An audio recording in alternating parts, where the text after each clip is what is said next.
Hello, I'm Porschia Parker Griffin, and I want to welcome you to the Career 101 podcast, a place for ambitious professionals and seasoned executives who want an edge in their career. We're talking about all of the things you were never taught or told when it comes to career growth, development, and change. Now, let's get into it.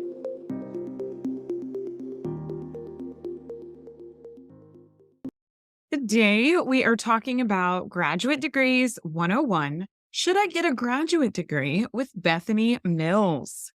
Bethany Mills is the executive director of Mississippi State University's Career Center and is a proud alum of Mississippi State University. She completed a bachelor's degree in secondary education and chemistry in 2006 and a master's in counselor education and community counseling in 2009. After 12 years of working at the University of Georgia's Career Center, Bethany joined the MSU Career Center team in December of 2021. She is committed to student success and hopes to help make a difference in students' career success after college. Hi, Bethany. How are you today? Hello, I'm doing really great. Happy to be here. Perfect. Well, we are excited to have you with us to discuss Graduate Degrees 101. Should I get a graduate degree? But first, we want to know a little more about you. Tell me about 7-year-old Bethany. Oh, 7-year-old Bethany was observing her two older sisters, to be really honest, and honestly enamored with just family life and being the youngest. And so learning a lot from what she was observing and enjoying singing and dancing. That was a big part of our family, doing little songs together, being really involved in the community, especially at church. And of course, I guess at 7, I would have been maybe kindergarten or first grade. I'm an August baby, so I was always a little bit younger in my class. I was just learning the ropes. But I had really great models, honestly, with my two older sisters above me. But I'm sure I was just worried about having friends and making friends and being a good friend and then being a younger sister. Yeah, well, you are very thoughtful, Bethany. So I can see that in you as an adult. So I'm sure you were that way at 7 too. So what did you want to be when you grew up? This is a great question. I can remember 4 different specific careers that I had thought about. One was being a professional ice skater. And I cannot tell you where that came from, except maybe I loved to roller skate. And I think it must have been at the time, the Olympics and ice skating and just being really enamored with just watching all of that. A veterinarian was also a career of interest because I absolutely loved animals. So I moved on to that. And then I thought medical doctor for a while. I really loved science and math, especially honestly, middle school and high school and on to college. And even at one time, I thought I wanted to be an actor. So somehow I landed in education by the time I got to college, and maybe teaching is a little bit of being an actor. And I chose science. So maybe that's where medicine, and I have pets. So I kept that veterinary animal loving part of me as well. But yeah, it's been a little bit all over the place, which probably is a lot for others as well. Yeah. And those are some great career choices, I think, as a kid to really think about. I mean, I too was enamored by the ice skating at the Olympics. Like, I just remember I used to love watching ice skating at the Winter Olympics. And then I liked watching gymnastics too, even though I was too tall for it. But yeah. And then I wanted to be a vet too. Actually, Bethany, that was one of the first jobs on my list too. And I had my actress thoughts as well. That's great. I love that. So we've got some similarities. Yeah. So tell me, what was your first job, Bethany? Yes. So my first job was being a bank teller at the local bank, which my dad worked at and helped me get a job before going into college. I was really involved with sports and extracurriculars in high school. So getting a job during that time, I just didn't have the time. But he was like, before you go to college, you're getting a job. So that summer before college, I worked as a bank teller and really learned a lot about the workplace, right? And the dynamics of colleagues and peers and being on time and task. And so it was, even though it wasn't something that I would have chosen to do necessarily as a job, it was really helpful. I feel like I learned a lot. Yeah, I'm sure. I think that's a great first job. I mean, most of us, I think, have the like fast food. I hear a lot of people talking about like scooping ice cream. And then for you to go straight into like that very like professional environment, I would guess that really helped to set up a great foundation for you. Yeah, absolutely. You're spot on for sure. So tell us about some highlights or pivotal moments in your career. Yeah, I can think about two specifically. The first really pivotal moment was deciding that I wanted to go into mental health counseling and getting my master's degree. I had a family of teachers, and so teaching seemed like the no brainer next move. And so deciding on my own and doing all the research and doing my own application and deciding I wanted to go into a field that no one really knew about in my family was a really pivotal decision. And it was a great decision for me. Along with that was getting a graduate assistantship at the MSU Career Center. So that was my first introduction to career services. Who knew this was a field? And just learning the ropes of career counseling and how that tied into some of my mental health classes. It was just like a really great experience. And the second one I'll just mention is I was in what I thought was my dream job at the University of Georgia as the director of alumni career services. I loved helping adults with their next move in their career or exploring careers. It was incredibly rewarding, and an opportunity came up to go back on campus in the career center because my job was actually in Atlanta. Mhm. So to go back on campus in Athens and to be the director and to play a very big leadership role for me, and being terrified but excited, and just making that move honestly with my family at the time I had a newborn. I mean, it was a really big decision. And honestly, it's just interesting how all of those moments or decisions lead you to the next thing. But certainly I would not be in this role now without that directorship at the University of Georgia's Career Center. And so it was it was a really great experience, but a really big decision.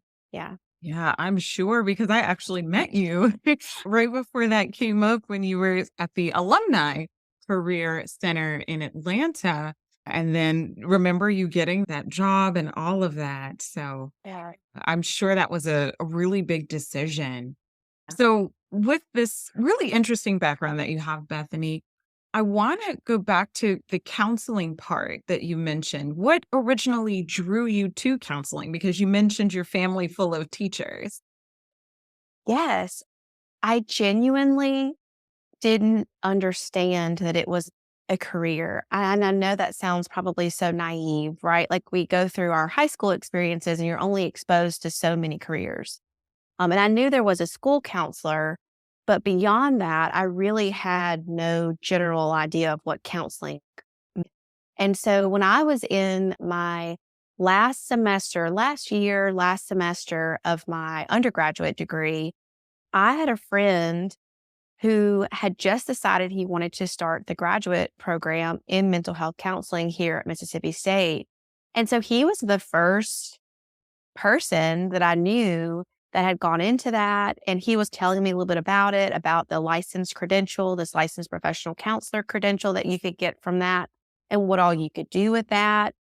And I just immediately, it was almost immediate that I knew that's it. I knew that I loved working with people.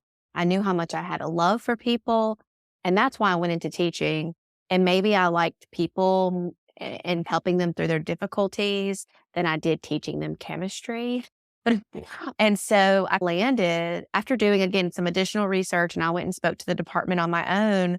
But it was really just that one contact that exposed me to this new profession, and what all I could do with it. And it was very clear what a great fit it would be for me. Yeah. So, why do you think career counseling is so important? Oh, I think when we think about mental health, we're often thinking about to put it in, I guess, a way that people might understand, maybe the sick part of your mental health, right? The parts that you genuinely need medication, talk therapy, interventions to really get to back to a baseline standard of a balanced, healthy life. And that's what we think about when we think about mental health counseling. But with career counseling, we're dealing with the healthy part of the individual. And so that's really a way for an individual like me in my career counseling role previously. We were really able to dive into enhanced conversations on growth mindset, development, strategies. Where do you see a vision for yourself? And so a lot of visualizations, a lot of really specific, tangible strategies to really get to where someone is really hoping to get in their life when they're in that healthy state. And the other thing I'll say about career counseling, which I think is just so pivotal, is that oftentimes career can impact mental health, right? And so we often see that someone who might be feeling depressed or anxious or some other debilitating mental health, anxiety, or issue, they might be feeling that way from their own career choices or lack of career, not the instability of the job market, losing a job, layoffs. And so it's amazing how getting into a career can even also impact the health of a person mentally. And so there's just so many things going on, but I just genuinely think that career counseling is a pivotal role in both the mental health of a person, but then also like the healthy side of that person and how to even grow and leave a legacy and make an impact on the world. Those conversations are all just really fascinating to me. I completely agree, Bethany. In your roles, you speak with people who have career challenges regularly, or I'm sure you probably used to do a little more of that 101, maybe not so much now. Yes. But a common question that our clients who are executives and professionals ask is, should I get a graduate degree? What is your response to questions like? I know the answer is not what people want to hear, but it depends. I mean, the truth is there's got to be a little bit of research in that goal that they're hoping to reach, the requirements of reaching that goal, and if a master's degree is actually imperative in order to reach that goal. So I can give some examples. For me, for example, for mental health counseling, that's a great example of someone where, that degree is imperative in order to get credentialing for a license. And so that was just a 2-year program, Masters of Social Work. They also have like a clinical licensed social work. That is an additional credential. But again, that MSW is almost always required. So it's just really knowing what's required of those jobs that you're really hoping to get. And it could be that it's a job might support you in getting that particular degree in order to get that credential, or it could be something that you actually have to get in order to get to that specific job. So I think that's also where it can depend.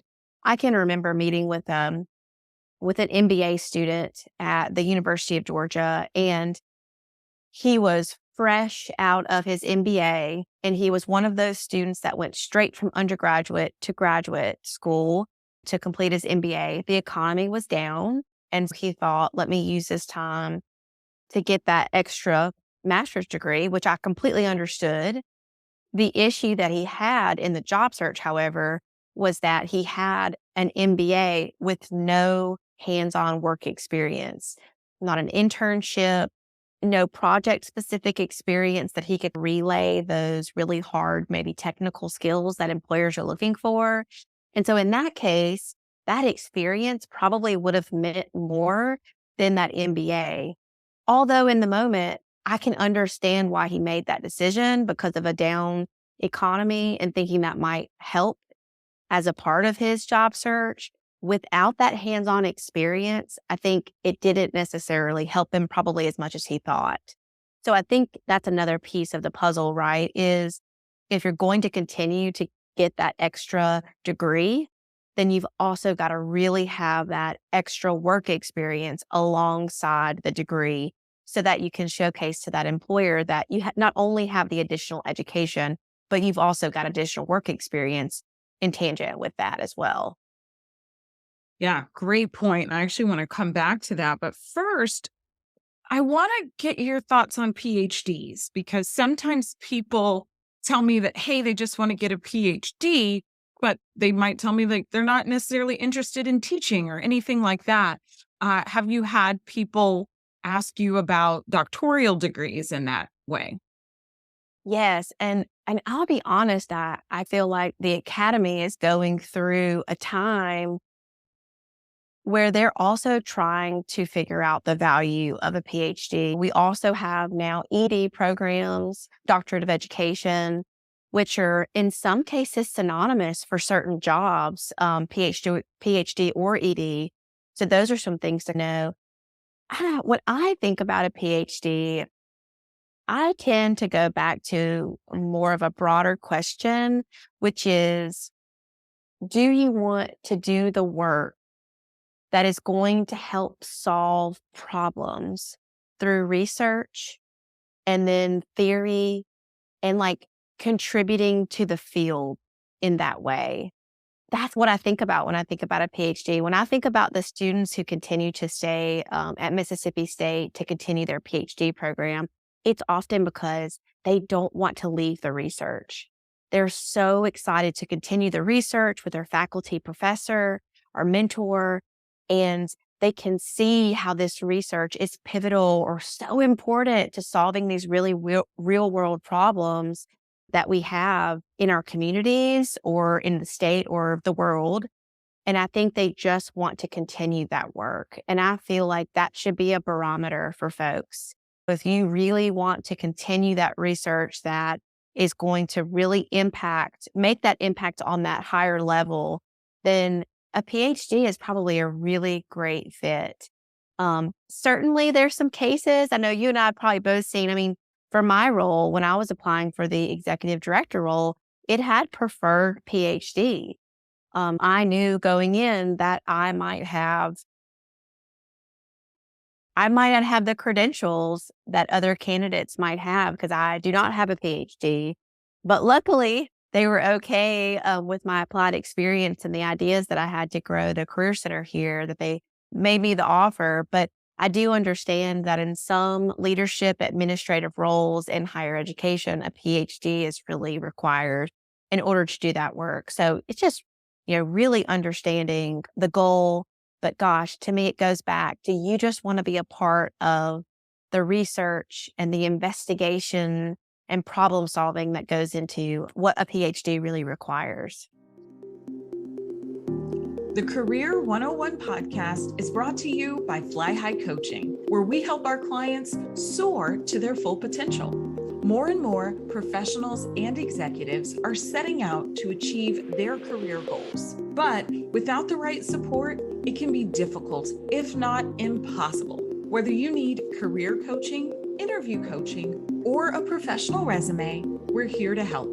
Check us out on our website, fly-highcoaching.com. I think that is a great way to think about it, Bethany, because we also have had, I would say, quite a few clients over the years who started PhD programs and didn't finish them. Some of them were everything but the dissertation, and then some were not. But when I think about them reflecting on it, I do, to your point, think that they weren't as interested in the research. Sometimes I think they were more interested in the title or what they thought the title would bring for them in Yeah, terms of opportunities or just their own self-confidence, because I'm sure you see this too. Some people's self-confidence is wrapped up in the degrees that they have as well. So thank you absolutely. for sharing that with us. And now I want to expand upon what you were talking about just a couple of minutes ago in terms of work experience. How would someone know if work experience is more valuable than a degree? You gave a good example earlier, but for other people who want to think about. Yeah, there's a few things that come to mind. A very basic strategy that I would probably use for those who are just unsure is to just really look at their next step in terms of job description. So maybe they're looking at not even the next step, right, within their career trajectory. Maybe they're thinking 2 or 3 steps down the road. What are they seeing as a general theme for the years of experience that it would require? And I would not be surprised if it's going to say things like MBA plus years of experience or blank years of experience, right? So I think we see those things so often. So it's just really important to know, okay, well, this might fast track my ability to get there faster versus, well, I just need to get these years of experience. Maybe getting that additional degree just isn't what I'm really looking to do. So that's one really basic strategy I think that folks can use when they're looking at job descriptions and requirements. I'd also say just talk to people. Informational interviews are probably one of my favorite strategies that I tell people to use. I used it with a student here, a recent graduate in an appointment yesterday. It's a new industry she's seeking. She's really unclear about the requirements, if she's even looking at the right job titles. And that's sometimes those types of industries are that are a little more hidden. You just have to talk to people in those industries to really find out, how did you get here? If they're a hiring manager, what are the credentials that would make me a competitive candidate? And I think you just have to ask those questions to really get the right answers. Yes, informational interviews are so beneficial for people. I completely agree. So, Bethany, let's say that someone has decided that they definitely want to pursue a graduate degree. What are some tips you can share that might help them review different graduate degree programs and determine which might be the best fit? Yes, another great question that is often not thought through. To be honest, most of the time people are thinking about pursuing a graduate degree and wanting it to happen immediately. And that is not often the timeline of how this works. But Mhm. I think it's really important. You can look at accreditations for certain programs. So when I mentioned my mental health counseling degree earlier, as I was looking, I kept noticing this KCREP accreditation for that particular program. So when I looked up KCREP accredited institutions, that was a really great way to see a benchmark, if you will, or a comparison of those institutions and those that are accredited, because I knew that I wanted to, of course, graduate from that accredited institution. So accreditation can be something that's really important when seeking out graduate programs. And if you don't even know to ask that question, it may not be very evident that you should look for that. So accreditation matters. I would also say look at their requirements, their prerequisites. I was just talking to my husband recently about he's thinking about considering a master's degree. And right away, we noticed there's 2 prerequisites that he would have to get, right, in order to even apply for the program. And so I would probably encourage him to reach out to the program coordinator to see if he could take those, like in addition to the master level degree classes at the exact same time. But for some programs, it is a hard no if you do not have those prerequisites. So that's something to look at. And the other thing I'll say is looking at the application materials. Some require GRE or GMAT. Do they have a waiver for those? Looking into that. Are they requesting a personal statement? Are they requesting references, a resume, or a CV? And so I think it's just really important for the person seeking out these opportunities to know that getting those things completed happens over months. It doesn't happen over weeks. So it's a lot of prep and planning that goes into, and again, maybe that timeline for when they want to get into graduate school and when they're accepting applications and when they start new cohorts, that's also a piece of their decision making that they really want to take into account. So that could be something else as well. Yeah, I love it. I have told some of our clients to really start planning 6 months to a year out because of what you mentioned. Every university, they have their own windows of time when they're accepting applications. Some universities have rolling admissions and some don't. So to get all of that preparation done before you can even get into the program is important.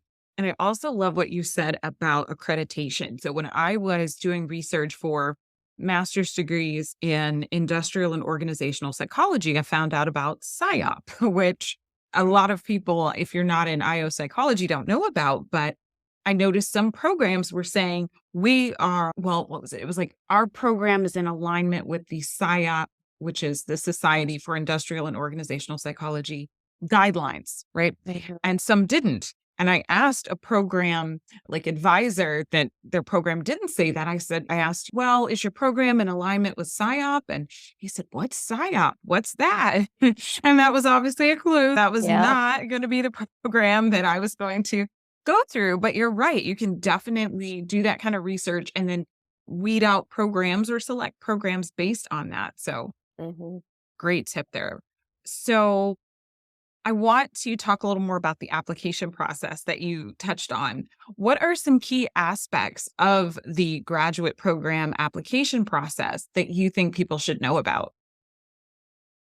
Yes, a lot of what I mentioned earlier, of course, any kind of examination or tests that they have to take with, GRE, GMAT being very typical graduate program prerequisites, if you will. But I have noticed more and more, and it does depend on the program, not even just a personal statement, but there's some that ask for a teaching statement, or if it's tied to some type of TA-ship, they might include that within their application, or even a diversity statement, for example, as well, that folks are asking for some PhD related programs, especially as it relates to teaching. I see that quite often.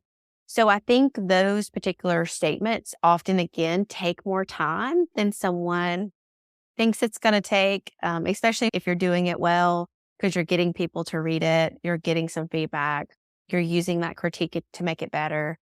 So those are just a few pieces that come to mind. But of course, the resume and CV, I don't want to overlook that. It's also really important.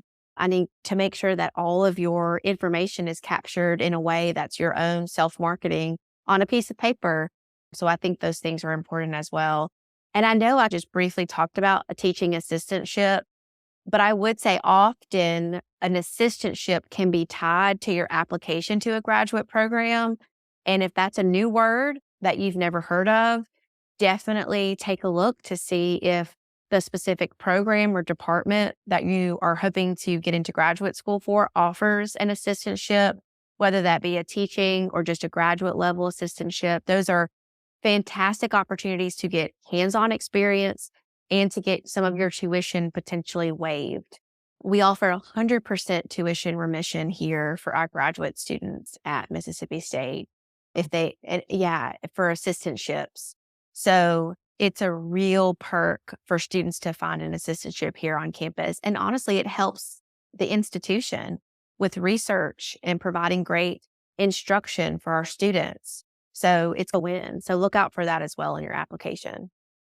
Those are some great tips. And just to echo something that you mentioned in terms of the whole preparation, we have helped clients with their resumes and sometimes reviewing their personal statements before they submit them to different graduate programs. And it's so important to get that second set of eyes on those because it really is that first impression that you can never get back.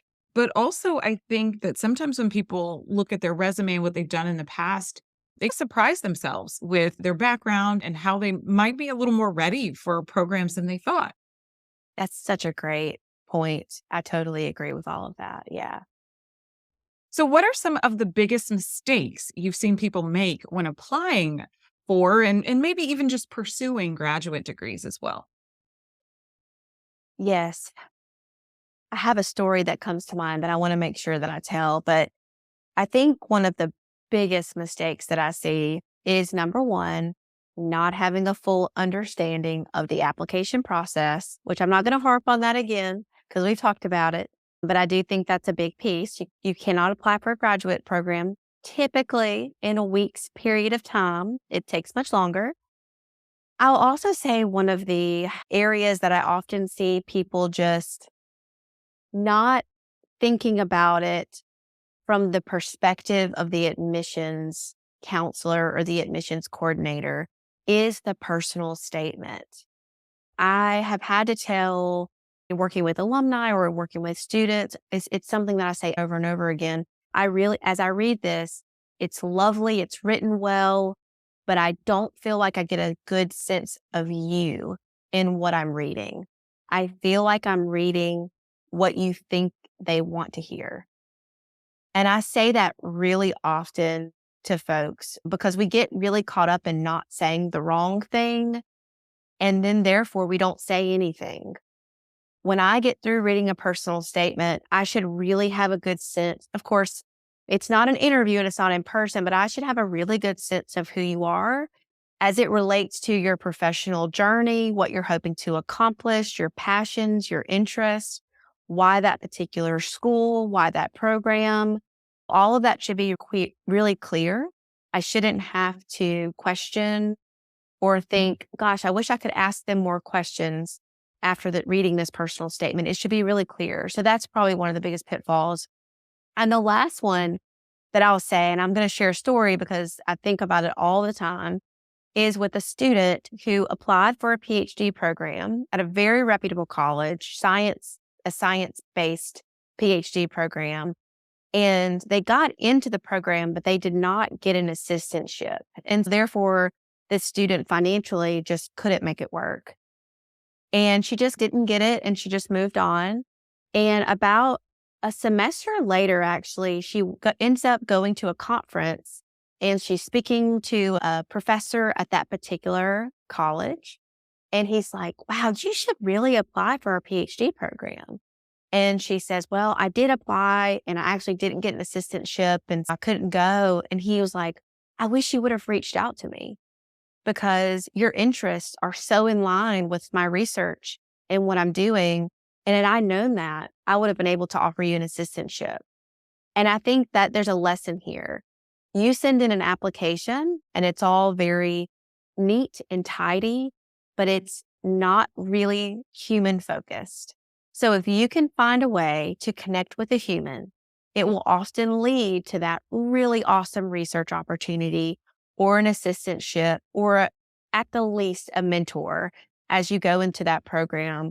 And so I think making that additional point of contact with a human can really just make all the difference. So that's a pitfall I would say as well. Wow, that's a very powerful story, Bethany. Very Yeah. powerful story. So tell us more about your work at the Mississippi State Career Center. Yeah, I'll try to keep this short. I'm very passionate about what I do. I love what I do. And I think it's a very unique position to be in when you get to make an impact at a place that made such an impact on you, right? So I feel like I'm living a little bit of a dream. It's pretty amazing. But right now, what we're really focused on is enhancing our career development opportunities for students on campus and our online distance ed students. We have a big population of adult learners as well. We're really just trying to make sure they are getting connected to opportunities. It's a really great time right now for talent. It has not hit any kind of any kind of downturn hasn't really occurred yet in Mississippi. We are still seeing a huge influx of employers seeking talent. And so we are continuously just trying to get the word out that we have these job postings in our centralized job board and we're here to help and get the word out. But the other thing I'm really passionate about is we have a really diverse group of students at Mississippi State. And I think it's the point of pride for me. I know I experienced that when I was here. And what a great time to connect employers to talent that's diverse. And I think they're really seeking that right now. So we just want to expose them. I know I've mentioned that word several times, but it's so important for our students to know what's out there and that it's possible and that they can pursue those opportunities if they know they exist. So there's lots of work to do. And that's why I love career services, because there's always going to be work to do. There's always ways to improve. The economy changes. What employers are seeking changes. What our students are doing and how they are thinking about employment changes, right? Gen Z is just shaking everything up, and I love it. And so I think it's just a great field to be in, but definitely at the end of the day, it's just making an impact on students. So, Bethany, let's say someone's been listening in and they've loved all of your insights. What is the best way for someone to get in touch with you? Yeah, the best way to get in touch with me is via LinkedIn. I would say I'm very active on LinkedIn. I love to put out posts that hopefully are inspirational or encouraging to others in leadership and career. But also, I really love to hear from other folks and staying connected to all of the information, the wealth of knowledge that others have to bring to the table as well. So, LinkedIn is a great way to stay connected with me. I would love that. Great, great. And I love your LinkedIn posts too, Thank you. Bethany. I want to ask you our final question that I like to ask every guest. How do you think executives or professionals can get a positive edge in their career? I'm not sure if this applies to every single situation, but what I would say is that I think if you are pursuing the things, the work, the impact that really just brings joy and meaning to your life, you are going to excel. I think that others see that and it's contagious and they want to be a part of it. And I have very rarely seen the fruits of that go to waste. So I would just say continuing to seek out those opportunities to pursue the things that you just really enjoy. You get so much meaning out of it. It's very meaningful work, and continuing on that path, and it will get noticed and it will lead you forward in some way. I think that's the what I would tell others to how to get a leg up on their executive career. Well, Bethany, you have shared a lot of wisdom with us today, and I'm sure that our listeners can use it to be more confident in their careers and with their graduate degree endeavors. We appreciate you being with us. Thanks so much for having me. I appreciate it. This episode was brought to you by the Bravebird Career Alliance, the go-to membership designed for seasoned executives and ambitious professionals with everything you need for career planning, strategy, training, and support. Thank you again for listening to the Career 101 podcast. I hope you have at least one key takeaway that you can use in your own career. If you enjoyed hanging out with us, please rate, subscribe, and share this podcast. Until next time, here's to your success.